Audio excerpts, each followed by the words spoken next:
Tomato నేను ఇవి boil చేసుకుంటాను. ఇలా ఇడ్లీ పాత్రలో పెట్టేసి ఆవిరికి కింద వాటర్ పోసి పైన ప్లేట్ మీద ఇవంతా పెట్టుకొని బాయిల్ చేసుకోవాలి. ఫస్ట్ వెజిటేబుల్స్, నెక్స్ట్ ప్రాసెస్లోకి వెళ్దాం.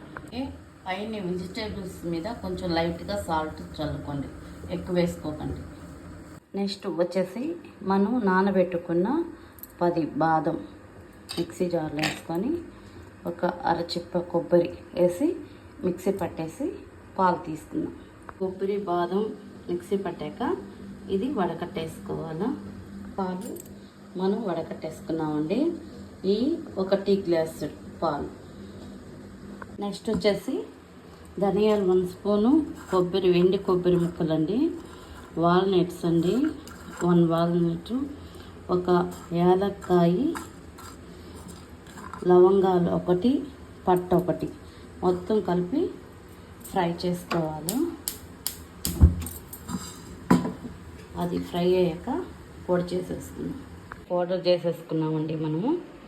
నెక్స్ట్ మనం బాయిల్ చేసుకున్న వెజిటేబుల్స్ అన్ని ఇంట్లో వేసేసుకుందాం. ఇప్పుడు మిక్సీ పట్టాం కదా, ఆ పౌడర్ కలిపేసుకుందామండి.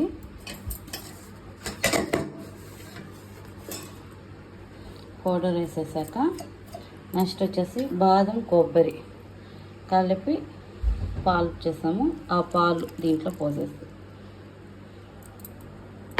మనం కారంకు బదులు మిరియాల పౌడర్, పెప్పర్ వేసుకునేస్తాము.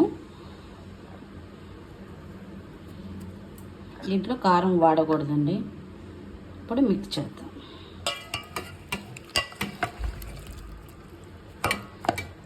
మిక్స్ చేసేసుకున్న కర్రీని రైస్లో వడ్డించేసుకుందాం. కినోవా రైస్ అండి, 2 స్పూన్లు కినోవా రైస్. తయారు చేసుకున్న కర్రీ ఎక్కువగా ఉండేలా చూసుకోండి. 3 egg whites, 2 spoon quinoa rice, 2 spoon rice అండి, 3 ఎగ్ వైట్స్. అలాగే మనం కర్రీ ఎక్కువ తీసుకోవాలండి. కర్రీ ఎక్కువ తీసుకున్నాము. దీంట్లో వచ్చేసి ఫస్ట్ వెజిటేబుల్స్ తినేసేయాలండి. తర్వాత దీంట్లో ఉంది కదా పులుసు, అది రైస్లో తినేసేయాల. ఫస్ట్ ఫుడ్ తినే ముందు 1 కీరా స్లైసెస్ తినేసేయాలండి.